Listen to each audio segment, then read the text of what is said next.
Ibn al-Qayyim rahimahullah said, deeds without sincerity are like a traveler who carries a water jug full of dirt. Carrying that jug burdens him and doesn't bring him no benefit. What a statement. What an amazing statement. Deeds without sincerity are like a traveler who carries a water jug full of nothing but dirt. Carrying it burdens him and brings no benefit. What does dirt, sand, do to someone who has nothing but sand in a desert? Dawood ibn Abi Hind fasted for 40 years. His own wife didn't know about it. He was a wool maker. And his wife would prepare some food for him and send him off when he leaves to work. He would give it to a poor man in the market and return at night after Maghrib to break his fast with his wife. The people in the market think that he ate with his wife. And the wife thinks that he ate from that which she prepared for him, which he gave for a poor man. Sincerity. Sincerity. That's what it was about. He prayed Qiyam for 20 years. His wife didn't know about it. Ikhlas. Ayyub al-Sikhtiyani used to pray the entire night. And then a few moments before Fajr, he would raise his voice in recitation in Quran. So people would think he got up just a few moments before Fajr, when he in reality never even got sleep all night long. Hassan ibn Abi Sinan, his wife said, my husband used to trick me like we parents trick their kids. He used to trick me to sleep. And when I sleep, he get up and pray. One time she called him, she said, Abu Abdullah, with his kunya, why do you punish yourself like this? Easy on yourself. He said, woe to you, woman. You want me to sleep? I'll sleep. And I'm going to sleep and get my rest on a day when I'll never wake up from my sleep. Zayn al-Abidin, the great-grandson of Ali ibn Abi Talib, Zayn al-Abidin ibn Ali radiyallahu anhu, he used to feed poor people in Medina for 10 years. Nobody knew who was bringing them food. Every day in the morning they'd find food in front of their houses. When Zayn al-Abidin died, they figured out it was him because no longer did they get any food. And more so when they washed him and shrouded him, they found marks on his back from carrying the bags to the poor people. Al-A'mash said, I visited Ibrahim al-Nakha'i and he began to read Quran and he constantly read Quran. Whenever he had guests, he'd quickly put the Quran and hide it away, and he would tell me, confide in me, I don't want people to see that I'm reading Quran. What a difference.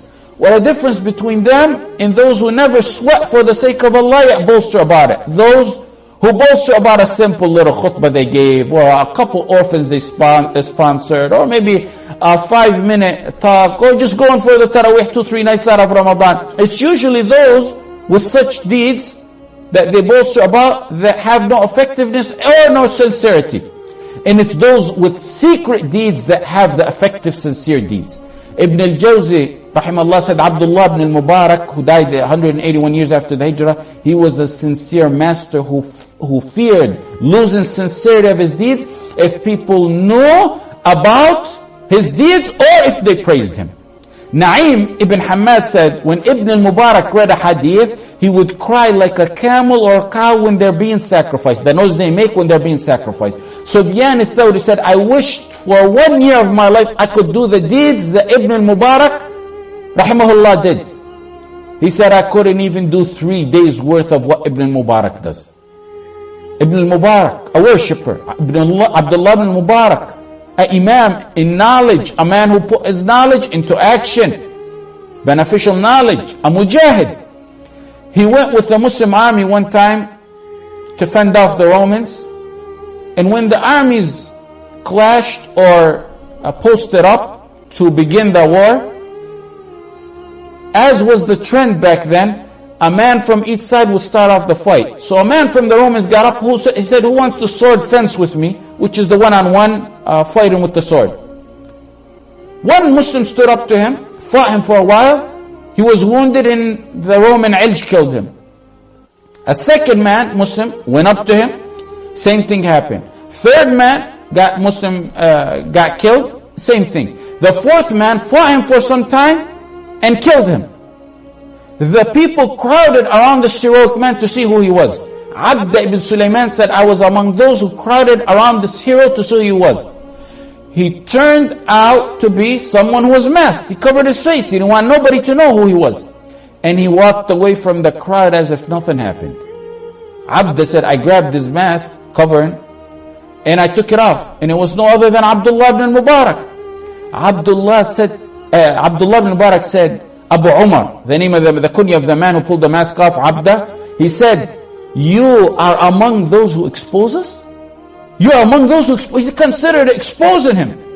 Commenting on this story, Ibn al-Jawzi said he's a sincere master who feared it would affect his sincerity if anyone ever seen or praised any of his deeds. Ahmad ibn Hanbal said, Allah did not raise Abdullah ibn al-Mubarak to the elevated status that he reached except by secrets he had between him and Allah. Establish those secrets this month, these days. Ibn al-Jawzi mentioned that Al-Hasan al-Basri and Ibn al-Mubarak, they lived in the same time for a period, and they took a walk one day. When they got to a fountain to drink, it was crowded.